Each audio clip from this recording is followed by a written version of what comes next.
National Broadcasting Company presents Radio City Playhouse, Attraction 11. Hollywood, California, Monday, June 29th. Presents the finest in motion picture entertainment, Academy Award. From Hollywood, Skippy, America's largest selling peanut butter. Cary Grant, Katharine Hepburn, and Jimmy Stewart. The Lux Radio Theater welcomes you all. Hello everyone, and welcome to Drama and Theater, brought to you by Dwayne Old Time Radio. Drama and Theater features some of the best programs from the golden age of radio. Also, my podcasts are free of ads, so you can enjoy the programs commercial free. If you would like to donate a few dollars to help me cover the cost of creating these weekly posts, you can donate to my channel. On the bottom of each post, there is a donation link in your preferred podcast player. Anything you donate is extremely helpful and appreciated. And now on to the drama, and thank you for your support as always. Hope you enjoy. Screen Directors Playhouse is here for the week, and we have 2 episodes. The first is The Best Years of Our Lives, starring Dana Andrews, and that one is April 17th, 1949. And then we have The Sky's the Limit, starring Fred Astaire and Sharon Douglas, April 24th, 1949. From Hollywood, the NBC Theater presents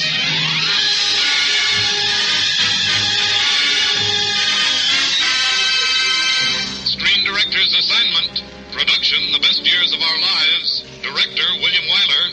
Star, Dana Andrews.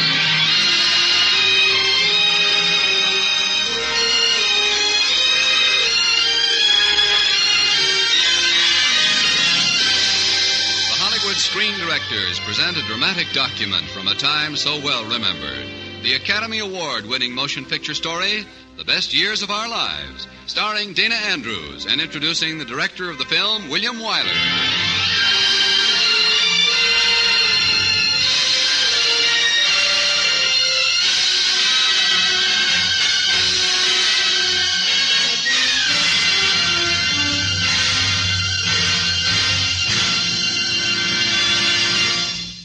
The old adage that one picture is worth 1,000 words comes readily to hand when speaking of tonight's guest screen director. For no description of his painstaking artistry can equal the simple statement that he is the director of such truly great motion pictures as Dead End, Wuthering Heights, Mrs. Miniver, and the soon-to-be-released Paramount film, The Heiress. Ladies and gentlemen, the Academy Award-winning director of The Best Years of Our Lives, Mr. William Wyler.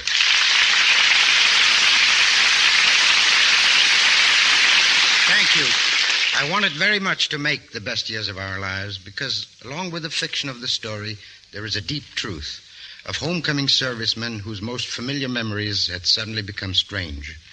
One of the reasons I liked the story was that I had lived that part of it myself, just as many of you have. And now perhaps we'll live it again.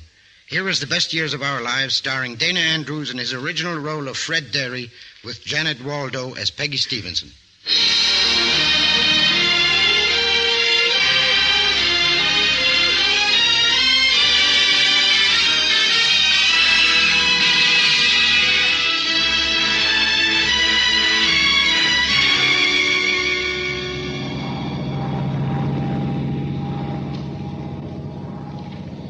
Look at it this way.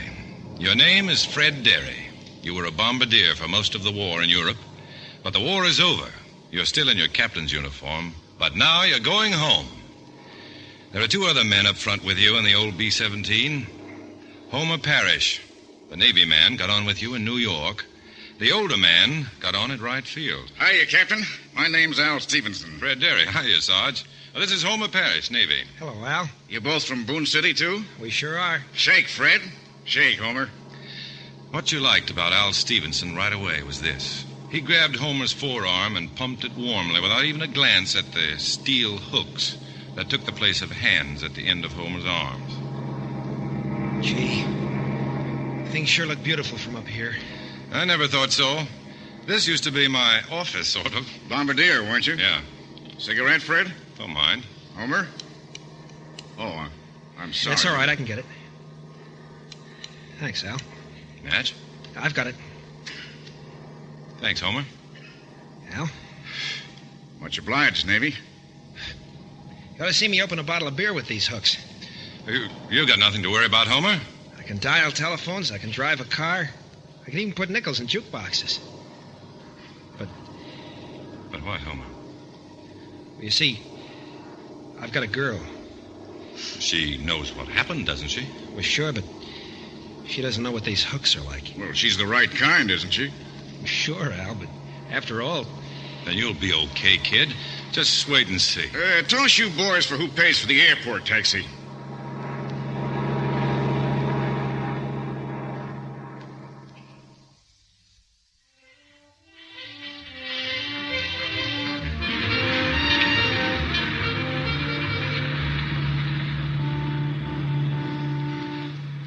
Same old Boone City. Hasn't changed a bit. Excited, boys? Nervous. Well, the thing I'm scared of is everybody's going to want to rehabilitate me. All I want is a good job with a future and a little house big enough for me and my wife. Oh, stop in at the bank when I'm around and swing alone. Are you a banker? A man's got to live. You married, Al? 20 years. 20 years? Whew. I wasn't married 20 days before I went across. Hey, there's Butch's place. He's got a neon sign. Who's Butch? Butch Engel. He's my uncle. Best joint in town. Hey, easy on those curves, Mac. We're delicate. This is my street. First house past that fire hydrant, Mac. Hey, how about the three of us going back to Butch's place for a couple of drinks, huh? Then I'll go home. You're home now, kid. Face it. Yeah. Yeah, we'll take a rain check on Butch's. Okay, boys. Be seeing you at Butch's.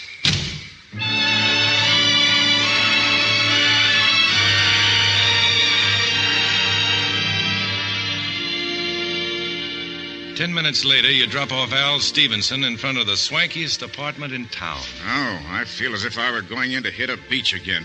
So long, Captain. And then it's your turn. Your turn to come home. Your turn to face civilian life again, get a job, find out where you belong, if you belong. Your turn to press a doorbell and wait. There's no answer. Then you remember that Marie works in a nightclub, but you don't know where. You're at loose ends. You think, I could stand a drink. Butch's place, best joint in town, Homer said. Okay. Taxi!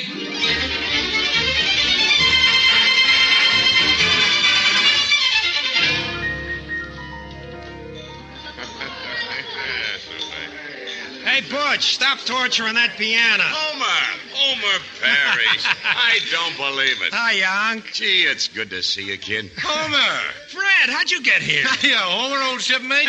And why aren't you home with your folks? They went to bed and I wasn't sleepy, so I just went out. That all? Well, I dropped the lemonade. What? At home. Slipped out of my...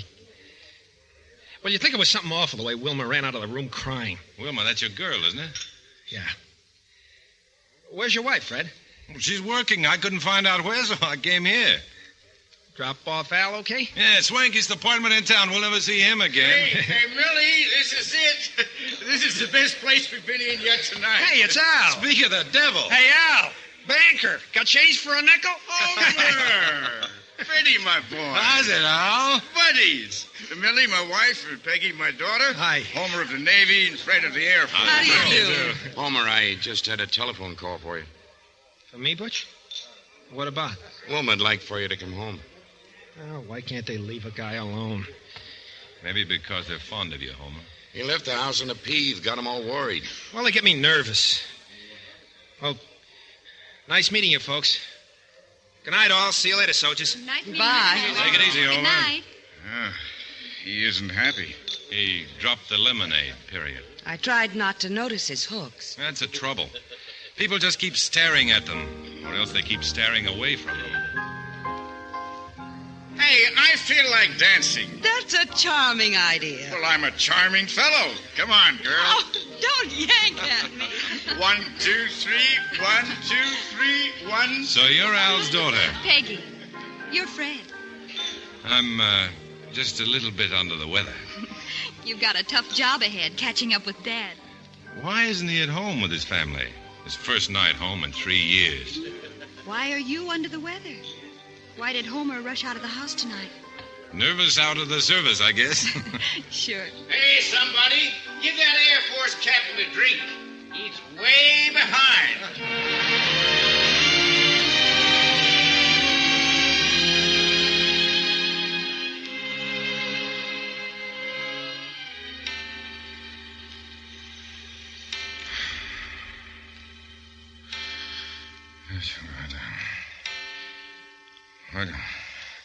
She's on fire.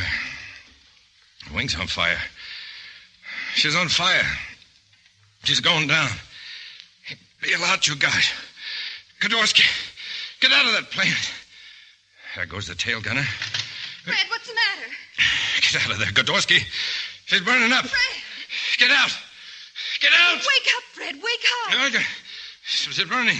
Jump for it. Get out. Get out, it's jump. It's all right, Fred. It's me, Peggy. It's all right. Peggy? It's all right, Fred. Go back to sleep now. What? Well, what am I doing here? Well, your wife still wasn't home when we drove you to your apartment. We took you to our house. Now go back to sleep. Just rest. Go to sleep. Rest.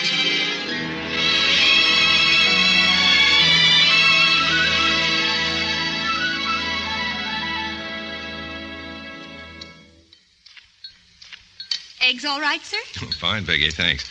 Yeah, but you shouldn't have let Al bring me here last night. Oh, we were very glad to have you, so let's talk about other things. Like what? Well, what did you do before the war? I was a fountain attendant. What's that? Soda jerk. Oh. Will you go back to that, Fred? No. Somehow I can't picture myself getting excited over a root beer float anymore. Can you get excited over more of my coffee? Oh, thanks, but I'd better be taking off. You and your wife must come over to dinner sometime. Fine. Oh, about that dream last night. You were very kind. And you never mentioned it this morning. Oh. Oh, you've been swell about everything. I think they ought to put you into mass production. Thanks, Fred. I'll drive you home now.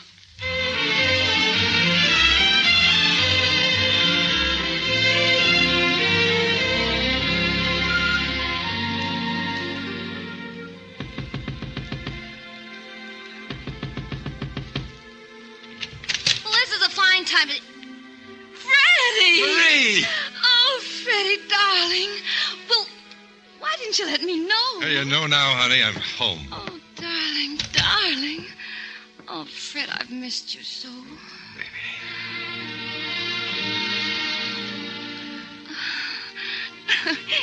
It's so silly, Fred.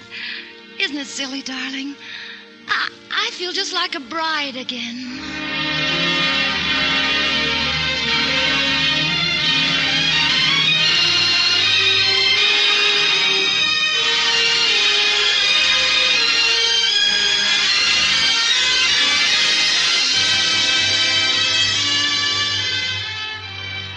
Listening to the Hollywood Screen Directors presentation of The Best Years of Our Lives, starring Dana Andrews with Janet Waldo, and introducing the director of the film, William Wyler.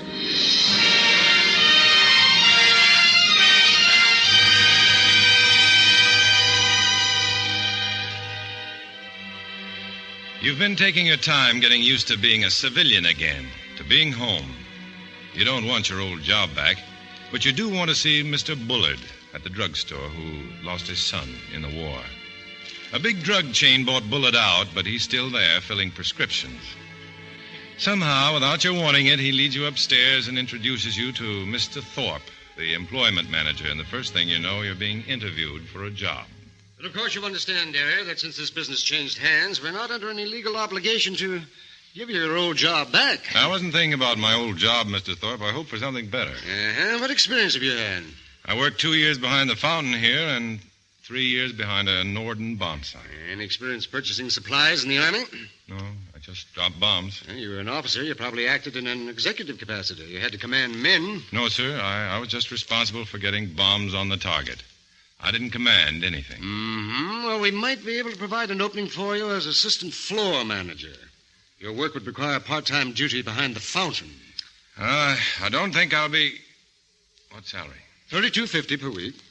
I was getting more than $400 a month in the Air Force. Derry, the war is... Over, yes, I know.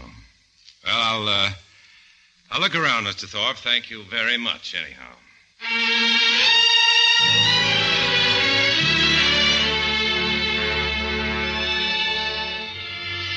It makes you think for a minute, but then you stop worrying about it. You've got $1,000 right out of the U.S. Treasury, and that's money. You take your wife out to Jackie's hot spot that night. Next time, it's the Blue Devil. You buy a couple of suits, you pay the rent. You look for a job, you pay your insurance. You buy Marie a coat, and you get the flu, and you pay the doctor. You look for work more seriously now. You buy some badly needed furniture on payments. You pay the rent. You bring home a can of soup, potato salad, salami, and a loaf of rye bread on the cuff. Hey, Fred, what's the idea of the delicatessen? That's dinner tonight. Oh, we're going to Frankie's Chow Mein Bazaar tonight. We're eating at home. Are you sick or something? We're broke. You mean broke? You've got it. Well, what about getting yourself some work? I've been trying and hoping I'd land something good. Well, you can't have been trying very hard. Sure I have, Marie. But they tell me I've got to spend a couple of years going to trade school. And what would I be doing in the meantime? Helping me with my homework. Are you kidding? No, I'm not kidding. Fred, are you all right in your mind? I mean... Do you think I've gone goofy? Well, you talk in your sleep at night, honey. You yell something's on fire or Godowski get out and... Who is Godowski? Godorsky. He was a buddy of mine. Pilot of a B-17. He got it over Berlin. Thanks for asking. Well, anyhow, I got some money saved up, and I'll buy you dinner tonight. I appreciate your offer, baby, but we're eating at home. Not me. I'm not. I'll go out myself then. Now, wait a minute, Marie. Go on my arm. When we got married, that justice of the peace said, for richer, for poorer, for better, for worse, remember? Well, this is the worse. Yeah. And when does it start getting to be better? I guess when I wake up to realize I'm not an officer and a gentleman anymore. Just a soda jerk out of a job. Unless that job is still open at the drugstore.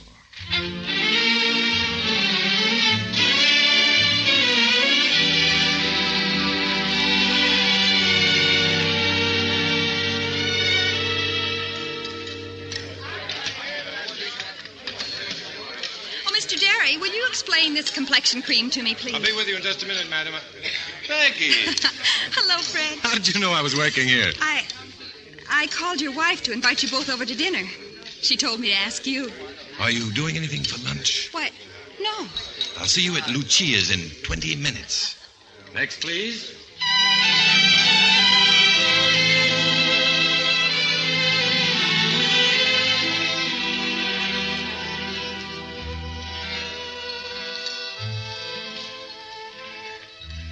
It's a funny thing, Peggy.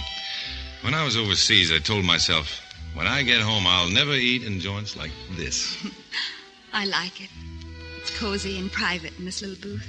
I also told myself I'd never go back to work in that drugstore. Fred, forgive me, but is Marie what you dreamed about overseas, too? Why? You know why, Fred. Why? Well, the way she talked about you to me, a stranger on the telephone. The things she says and the way she says them. How was she on the drugstore cowboy soda jerk routine? Oh, you see, you do know what I mean. Fred, she's ruining your life, breaking your spirit. I can tell by the way you act and the way you talk. I know I shouldn't talk this way. Then don't. Let's face reality. But sometimes reality can be just what you dreamed about.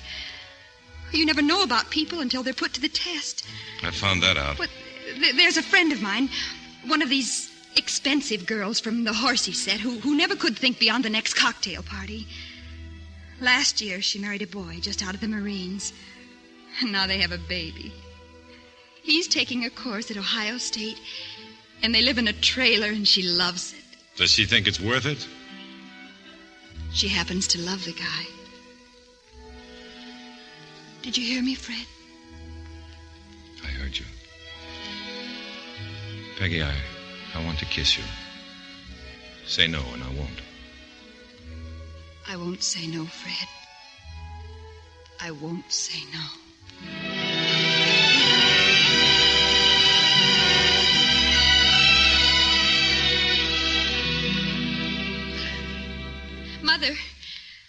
Mother, there's something I...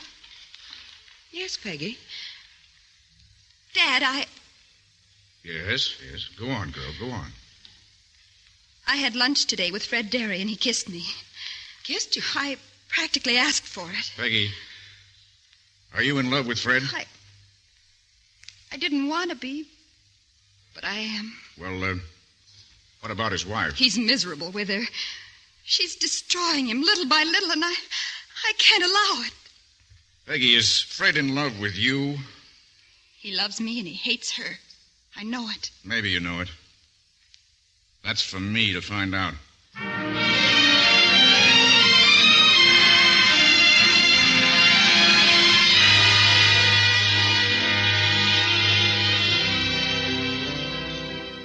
Fred, I wanted you to meet me here at Butcher's to ask you a question.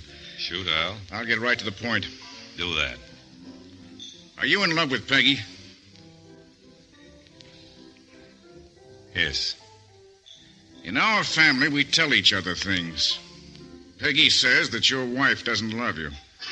That comes as a surprise and a shock. Nevertheless, she is your wife. Nevertheless. Fred, I happen to be quite fond of Peggy, and you don't want her mixed up with a heel like me. I haven't called you a heel, Fred. You see, I'm quite fond of you, too. Thanks. But I give you fair warning. I'm going to do everything I can to help her forget about you and get married to someone who can make her happy. Anything else? No. Suppose I don't see her anymore. Suppose I call her up and tell her so. That satisfy you? Yes. All right, I'll take care of it before I go back to work. Well, the drinks are on me, Al.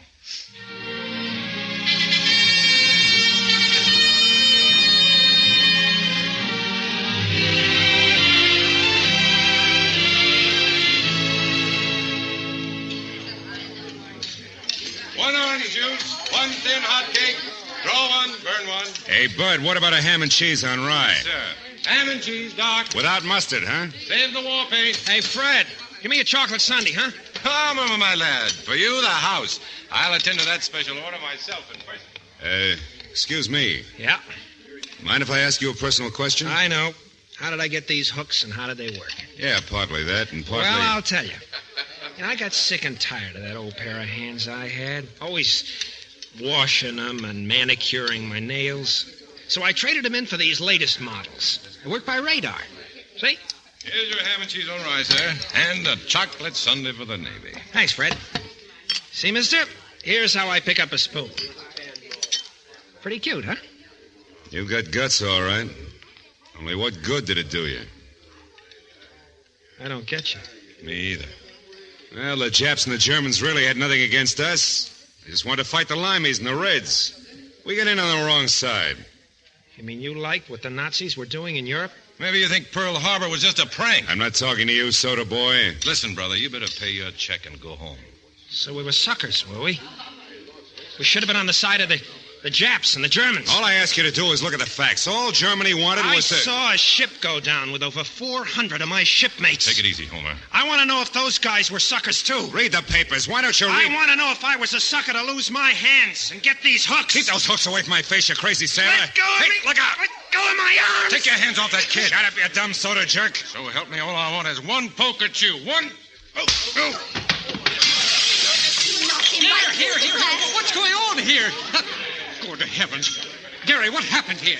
I reached over and sucked this guy. You saw... druggist, Mr. Bullard. Spirits of ammonia, please. Bandages, hurry up. Why, you struck a customer. I know. The customer is always right, so I'm fired. But this customer wasn't right. Come on, Homer. Let's get out.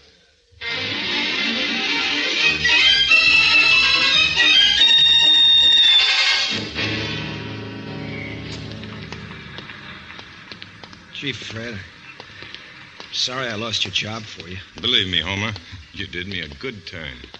That guy, insulted my shipmates that are dead. And then saying I lost my hands for nothing. Homer, stop here. I want to know something. I want to know when you and Wilma are getting married. Married? Doesn't she want to get married? Well, she wants to, but... Then go to her. Now. Take her in your arms, kiss her, ask her to marry you, then marry her. Now, look, Fred. I'm pretty good with these hooks, but... Well, take it night. Someone has to take them off for me. Just for example. Someone has to unhook all the harness under my shirt. That's right. So? Well, I'm helpless then. I can't even pick up the harness again without my hooks. My hooks are part of the harness. That's right. So you get someone else to pick up that harness for you, and then you'll be able to do something for her.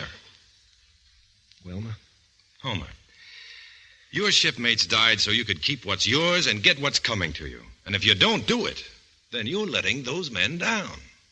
Now, you go ask Wilma. I know what she'll say. And congratulations, kid.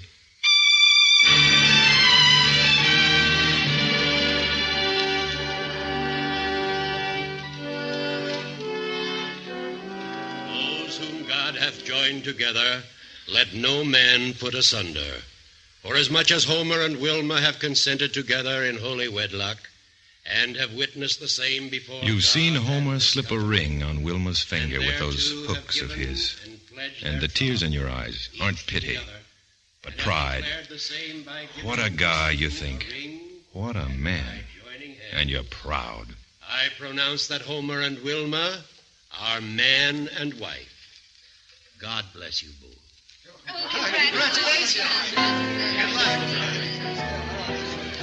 Then you look across the room, and there's Peggy, looking at you with her heart in her eyes. And you think, well, if Homer could do what he's done, you can be the kind of a guy Al Stevenson wants his daughter's husband to be. You go over to her, and nothing is said. You take her in your arms, and you kiss her. And she lets you kiss her. Then you talk. You say, I've got a new job, Peggy. I'm glad, Fred. My wife's left me. Marie couldn't take it. She's getting a divorce. Peggy, it may take us years to get anywhere, you and me. We'll have no money, no decent place to live in, have to work, get kicked around. I don't care, Fred. I can take it. I can take it. All at once you realize you're wasting time talking. You take Peggy in your arms again. You don't care who's looking. And you know that you didn't give the best years of your life to the Air Force. You fixed the clock, and the best years of your life are just ahead of you, where they belong.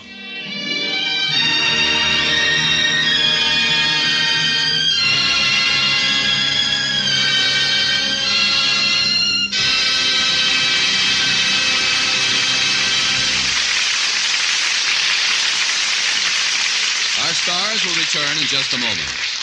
Next week, the NBC Theater mixes music and romance as again we bring your favorite motion picture entertainment to the microphone.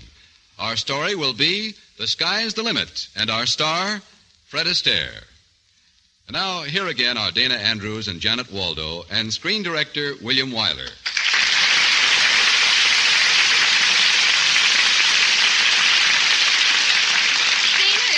Wonderful working under a great director like Mr. Wyler.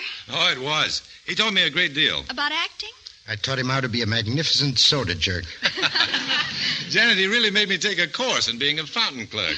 Dana, you're a lucky man. If things get too bad, you've always got something to fall back on. Yeah, I know. 2 scoops and a squirt of chocolate. But why did you have to learn so much about it? Realism. We had a real soda fountain on the set. Realism. He'd sit in his director's chair and say, Dana, let's say you mix a cherry sundae. Well, what's wrong with that? I'd mix it, and he'd say I wasn't doing it right. Then he'd eat the sundae and tell me to do it again. That went on for days. He was eating up the props like crazy. Is that right, Mr. Wyler? Well, sweet tooth, you know. I gained 10 pounds, but it didn't show in the picture. That's one advantage a director has over an actor. Janet, as long as we're telling the truth about Willie Wyler, you know how they say he's such a wonderful director. Oh, yes. Well, you can believe every word of it. In fact, Willie, I think so much of you, I'm going to take you out and buy you a banana split. Wonderful. Come on, Janet. Good night, everyone. Good night, folks. Good night. And good night to you, Dana Andrews, Janet Waldo, and William Wyler.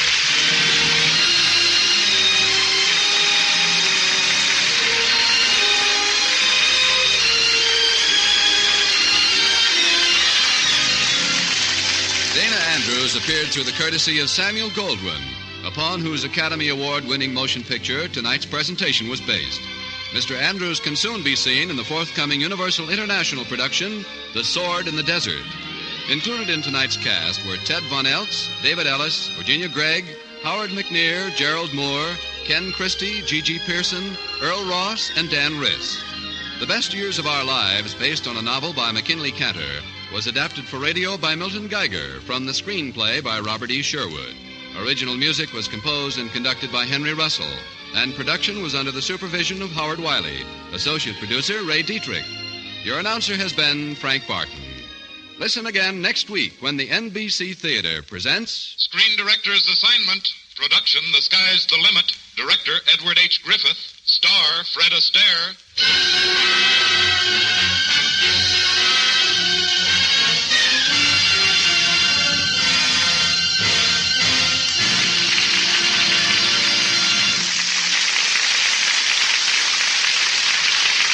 The NBC Theater came to you from Hollywood.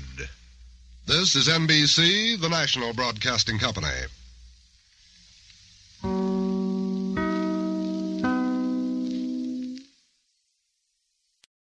From Hollywood, the NBC Theater presents...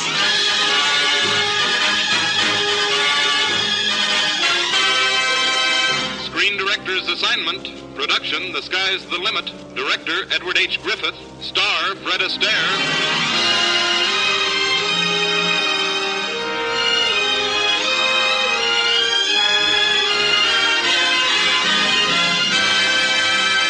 Screen Directors present a romantic incident with incidental music.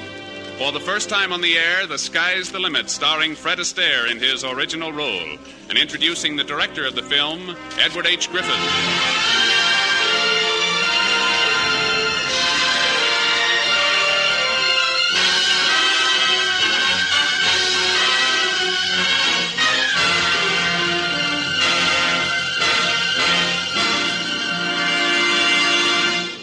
Some 24 years devoted to the creation of films have convinced tonight's guest screen director of one cardinal truth, that you can't create what you don't feel. Thus, in his mind, screen directing and the seeking of adventure have become synonymous.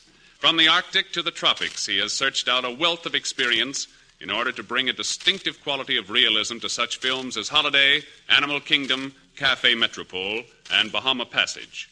Ladies and gentlemen, the director of The Sky's the Limit, Mr. Edward H. Griffith. Thank you.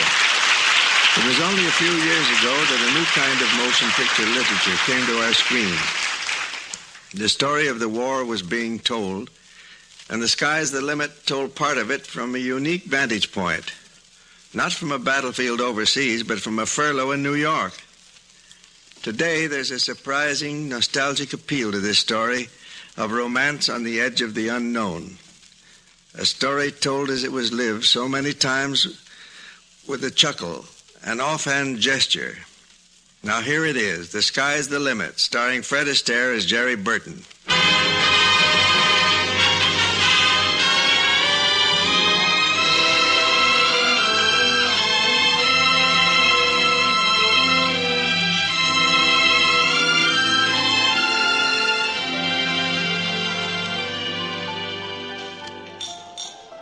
You gentlemen care for another drink?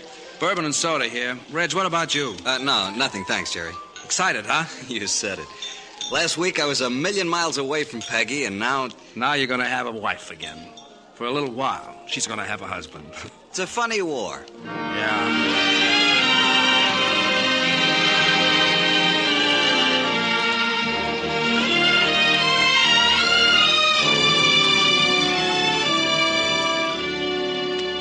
Yeah, it's a funny war, all right.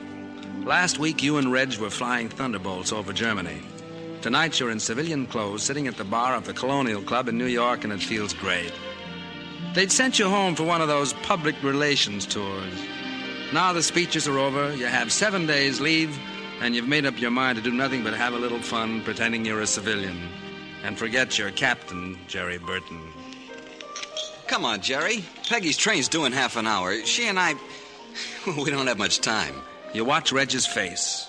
You add everything up, and in a way, you're glad you're lonely. You're glad nobody's going to be waiting for you when you go back. Gosh, Jerry, I don't want to be late for that train. You go ahead, Reg, old boy. Have a good lead. No more reporters, no more interviews. What about you? Me? Oh, I'm strictly for laughs. I think I'll spend the week being a civilian. Yeah, I'd like to get into civvies myself. Maybe I'll plant a sleeping bag under the bar and set up light housekeeping. How's that? Big time, huh? Yeah, go on, beat it, kid. And give my regards to Peg. Okay, see you next week, Jerry. So long.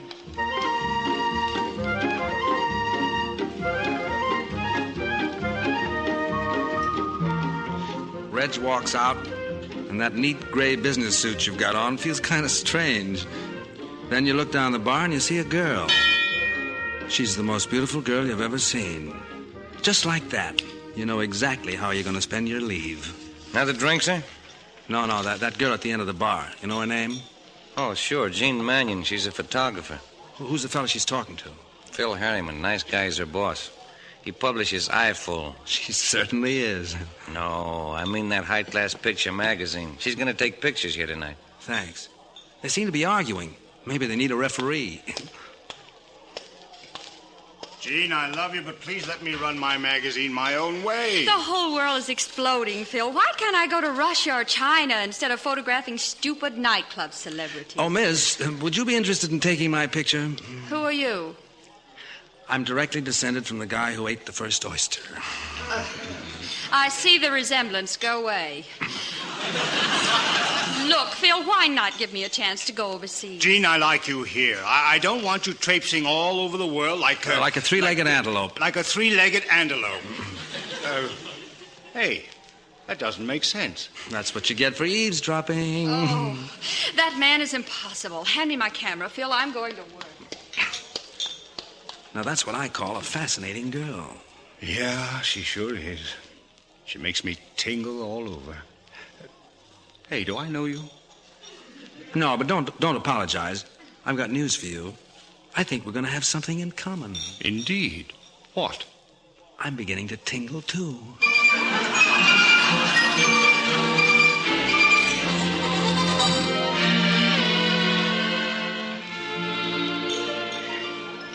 Hold it, please, Mrs. Kraft. Thank you. Hello there.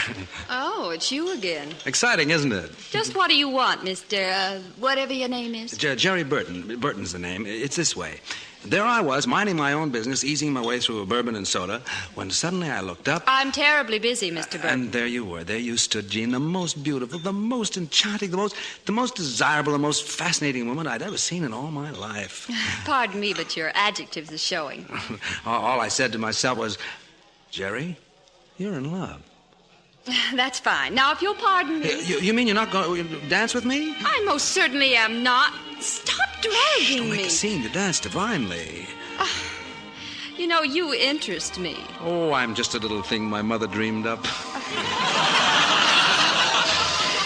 I mean purely in a psychological way. I was afraid of that. Well, if I never see you again, this will be my shining hour. Calm and happy and bright. In my dreams, your face will flower through the darkness of the night. Say, who are you anyway? Oh, let's say I kind of dropped in from the clouds. Oh, I bet they miss you up there. I'll be going back, but right now I'm going to take you home.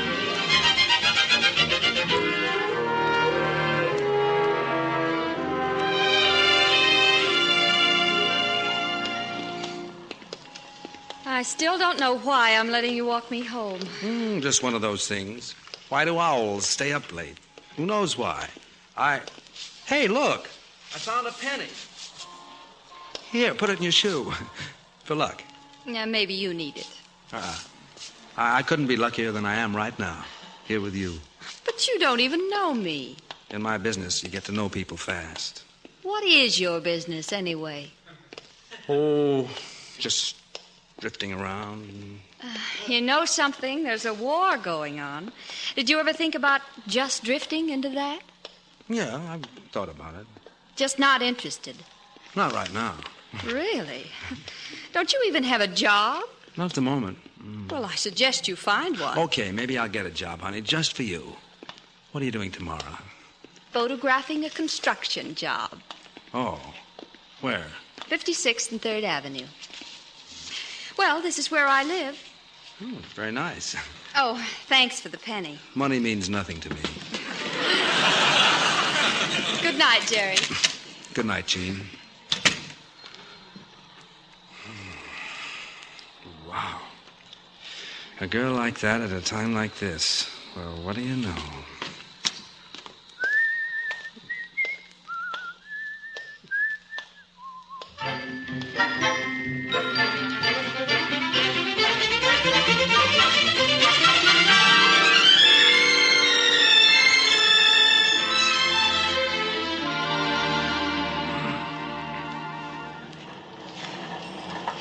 Just move the jackhammer a little to the left. That's fine. There, good picture. Many thanks. Hey, lady, how about me? Do you think this shovel matches my eyes? You working? You made me what I am today. Oh, I take back everything I said about you. Hey, buddy, you looking for a job? Why, yeah, you sure. Just a minute. Isn't this man working for you? No. Why, you phony. I'm working. Do I have to get paid for it? Yes, you do. That your wife, buddy? Yeah, listen, Pop, come here. I'm out of work, see? She's driving me crazy. Follows me around. Lady, that ain't no way to be. You keep out of this.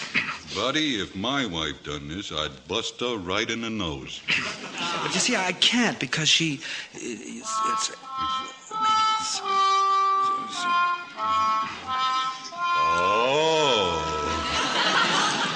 Yeah, that sometimes makes them kind of temporary screwballs.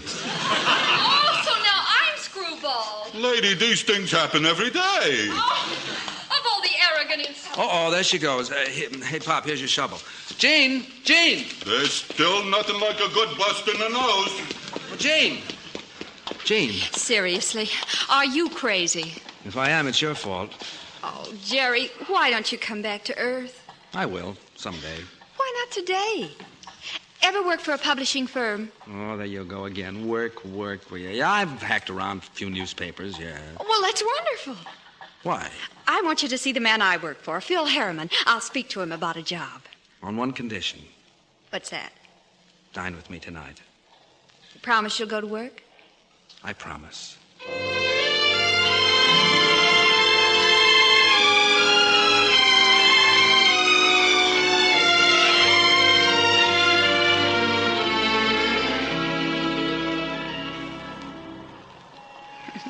Good night, Jerry.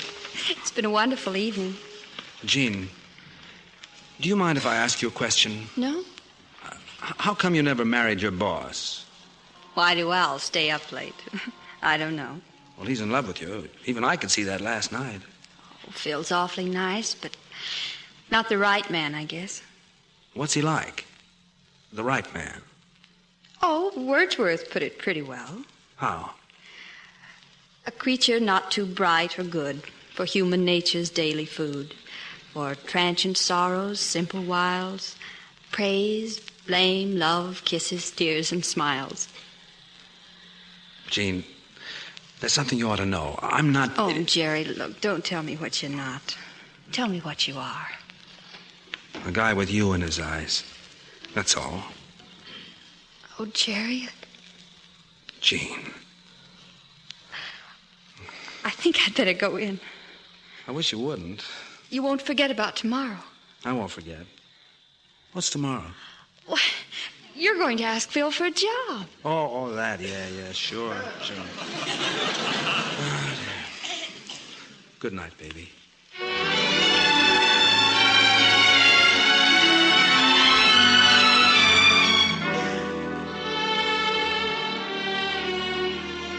You ride a pink cloud back to the Colonial Club for a nightcap. Just a quiet drink and a lot of thinking. More thinking than you ever dreamed you were capable of. Then all of a sudden, Reg pops in and the cloud explodes. That's right, Jerry. Now, leave's canceled. I figured you'd come back here sooner or later. How long have we got? We're flying back day after tomorrow. But why? What's the rush? They say there's a big fighter sweep on. We've lost a lot of planes. They want us back. Well, that's it. That does it. Hey, where are you going? For a little walk. Got a few things I want to think about.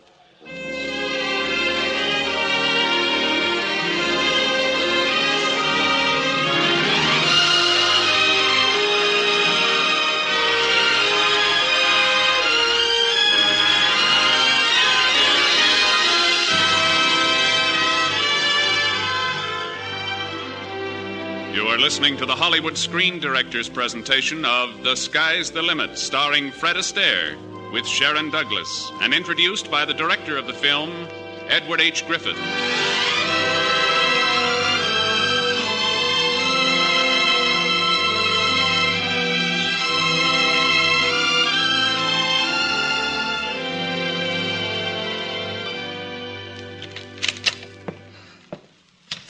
Jerry, you kept your word. You came to the office. Jean, I want to tell you something. Look, darling, don't get cold feet now. This is your big chance. I told Phil all about you. But, Jean, you don't understand. Oh, now you come with me.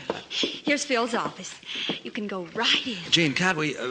will you listen to me for a minute, please? No, darling, and here's something for luck. Oh, say, it's the lucky penny. In case that doesn't work, here's something else for luck. Okay, Jean. We'll do it your way. I'll be waiting.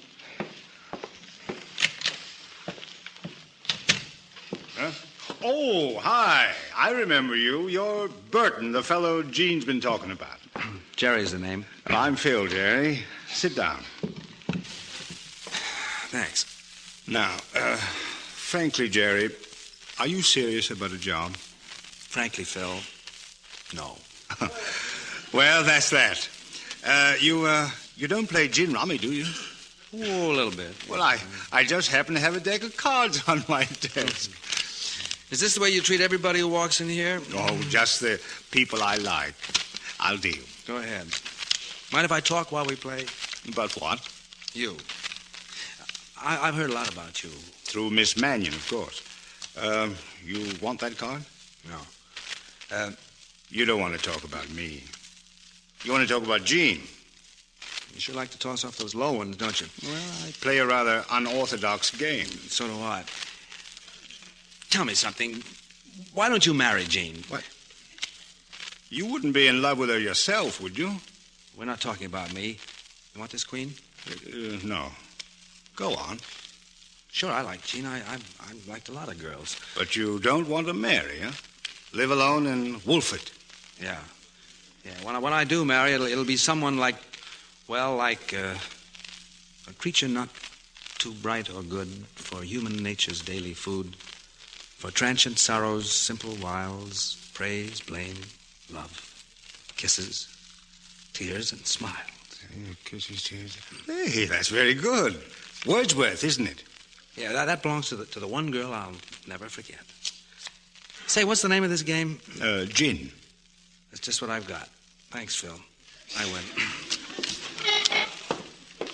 So long, Phil. See you around. Jerry, did you get the job? Here's your lucky penny. Did it work? No, neither do I. Didn't Phil want to take you on? I didn't want to go on. But, Jerry, you promised. I changed my mind. You know how it is. Sure, I know. All right, Mr. Fun and Games. We both made a mistake.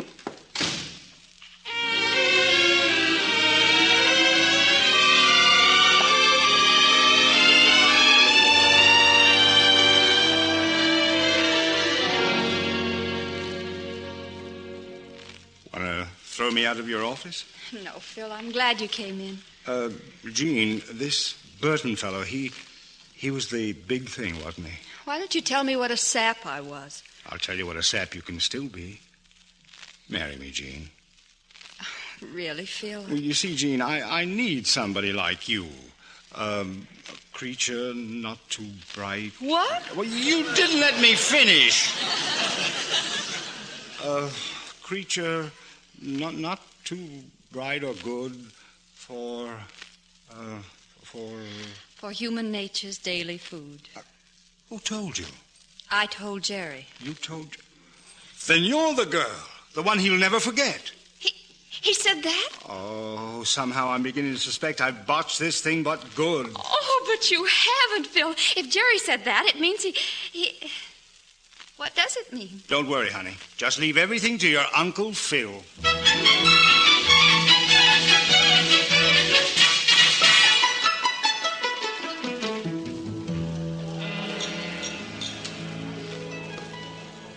Another bourbon straight. Coming up. Hey, bartender. Yeah? If I should die, think only this of me, that there's some corner of a foreign field that is forever the Colonial Club. Colonial Club? Yeah. Hi, Jerry. Oh. Well, hello, Phil. Kind of figured I'd find you here. Nice figuring. Any special reason? Oh, I like your style of gin rummy. Brought the cards. Deal 'em. Mind if I talk while we play? About what? You. I've heard a lot about you. Through Miss Manning, of course. Want that card? Yeah, I'll take it. I think I understand what happened. What's the difference? You're afraid of being in love, aren't you? You play a lousy game at it. Well, I'm improving, Captain Burton. How'd you find out about me? Oh, heroes have a way of getting their pictures into the newspaper. I know, hero. That Yeah, stuff. yeah. Want that card? No. Does Jean know the truth? No. Do me a favor, Phil. What? Don't tell her. Well, suppose she loves you. Come on, play your cards. Look, I want to see her happy. So do I. Want to make a deal? What kind? You beat me once at this game. I don't think you can do it again. And if I don't? If you don't, I tell Jean the truth. You're on. Pull a card. Right. I'll try a knock with 2. That's not good enough. I've got 1. Oh, looks like I'm blitzed. Yep, I'm a lucky guy. What about Jean? She'll forget it. Will you? Look, I'm not really living. I'm just walking a tightrope between here and there, see? I want to walk it alone, nobody to break the fall. For a while, somebody almost got hurt. Now it's fixed and it's swell and... Is it? Oh, do me a favor, Phil. Marry her, will you? Can I give you a lift? No, I'm going to stick around a while. Thanks. Good luck. So long. Hey, bartender. Yeah? Leave the bottle on the bar and give me a fistful of change for the jukebox. Sure.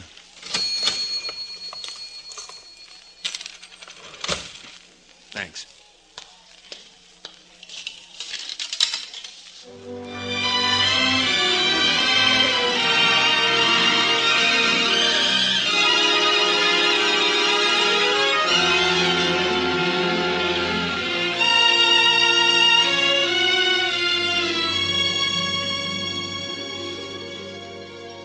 Hey, Mac, come on. We're going to close up. Let me have some more change. Okay. But it's late. This is the last time. It's late. Last time. Right.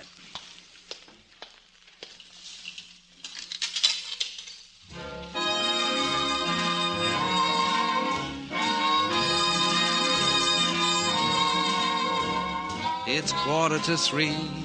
There's no one in the place except you and me.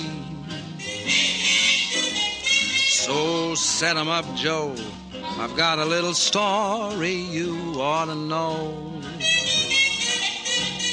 We're drinking, my friend, to the end of a brief episode.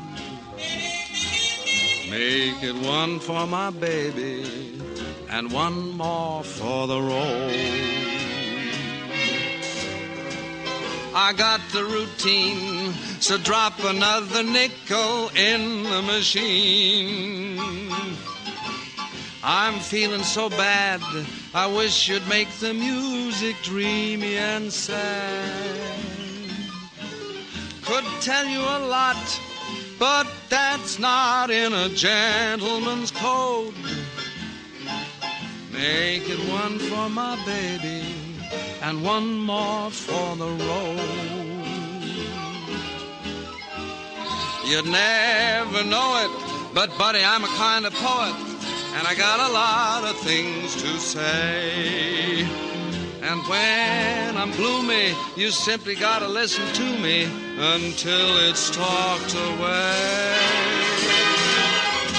Well, that's how it goes. And Joe, I know you're getting anxious to close. So thanks for the beer. I hope you didn't mind my bending your ear. Don't let it be said little Jerry can't carry his load. Make it one for my baby and one more for the road, that long, long road.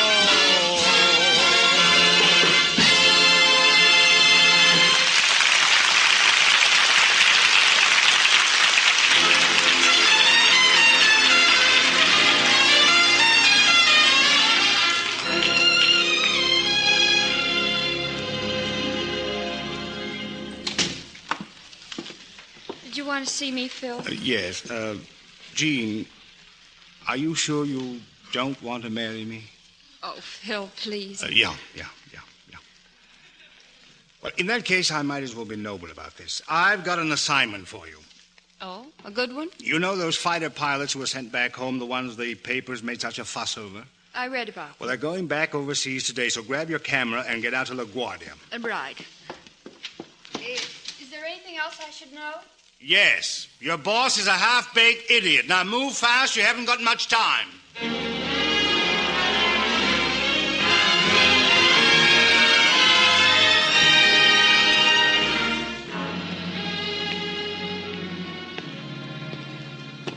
It's been a great leave.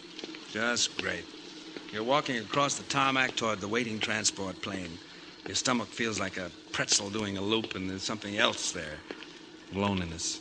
Loneliness so bad you wish you were a kid again so you could cry. And then somebody's yelling at you. Captain, my magazine would like a few pictures. Would you mind? I've had enough pictures. Oh, it'll only take a minute. Jerry. Jean, what? It can't be you. Oh, say it again. I think I'm dreaming. But you are... Oh, darling. So Phil told you? No, he just sent me to cover the story. I didn't know. Well, I wanted to tell you, but... What didn't you? Why didn't you? A guy like me, it's no good. A guy like you. A girl like me. Oh, Jerry, it's always good. I must have been crazy. Hey, Jerry, come on. That's my buddy. We're taking off. Darling. I'll be back. We'll have this war licked in no time, honey. Sure you will. Oh, Jean, I love you. You wonderful dope. Goodbye. You've got to come back to me. A little kiss for luck. Here. Take our penny, the lucky penny. You keep it. For both of us. Give my regards to Wordsworth.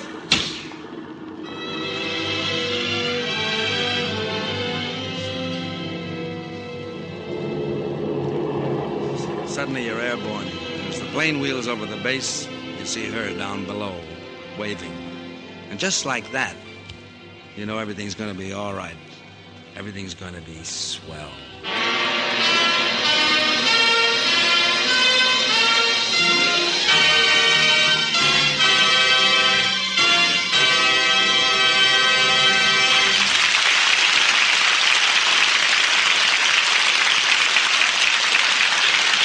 Our stars will return in just a moment. Next week, the NBC Theater cocks a quizzical eye at an age-old problem as we present the light-hearted motion picture comedy The Trouble with Women. And the star of our story will be Ray Milland. Now, here again are tonight's stars, Fred Astaire and Sharon Douglas.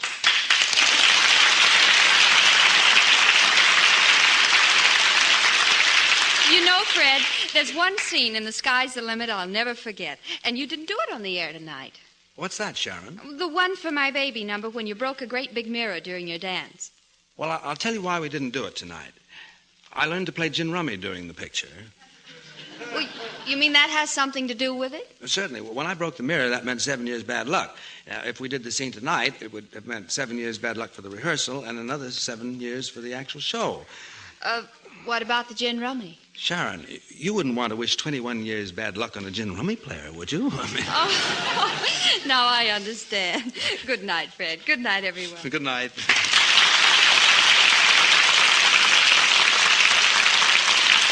And good night to you, Fred Astaire and Sharon Douglas.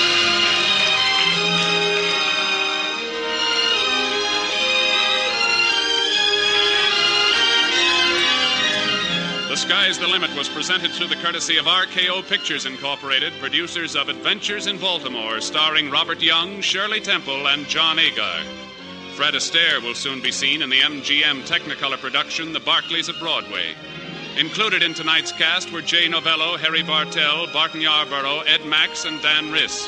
Mr. Griffith's portion of the program was by transcription. The Sky's the Limit was adapted for radio by Richard Allen Simmons, and original music was composed and conducted by Henry Russell.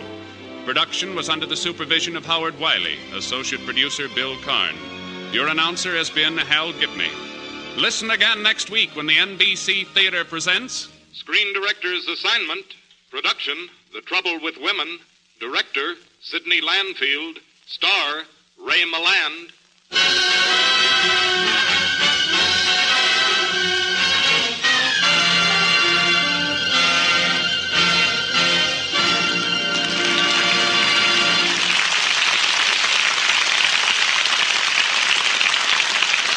NBC Theater came to you from Hollywood.